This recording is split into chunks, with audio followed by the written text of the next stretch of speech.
10, 9, 8, 7, 6, 5, 4, 3, 2, 1. Work on the AMT Ertl Cummins March 86C open wheel IndyCar racer is continuing on. I've worked on the interior and the engine and some parts of the body, but I came to a decision that I had to make, and I had to jump to step 20 due to this, and I'll explain this quite clearly. Step 20, as you can see here in this shot, is the decals. Now, this comes as the last step, which is a little bit unfortunate, especially for someone that this might be their first model.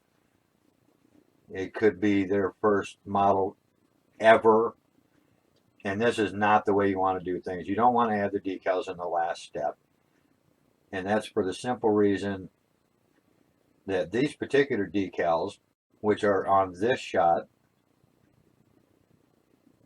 and as you can see, there's a lot of them that go on for a model of this size. Anyway, if you want the model to look right and look like that these are actually a part of either the paint or the body covers that they use now, then you need to get these on and get a good gloss coat over them. And there's parts of the model that you just flat don't want gloss coat on. So here's the process that I went through as part of that to get this step going and have it look correctly. As you can see in these photos that I've taken and follow, it's not too hard to follow along. The white photos are the primer. The model itself comes in a yellowish color, but that's just not suitable to the decals process, and frankly it just doesn't look quite right. So what I did was I primed it first in white, and that's a flat white that I used, and I used a Rust-Oleum Painter's Touch Ultra Coat white primer to do that. Now the yellow color is a tester's enamel, and this particular color that I'm using is called Custom Bug Yellow, which was about as close as I could get to the actual color of the model itself. Now, I'm not going to bore you with a long video assembling putting all the decals on, so I opted to speed the video up just a little bit so that you can see one side. I didn't do both sides. One side of this model being put together, or the decals being added. You'll see the model put together a little bit later on. So let's take a look at that video.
Now in these shots, you actually see the decals have been placed on.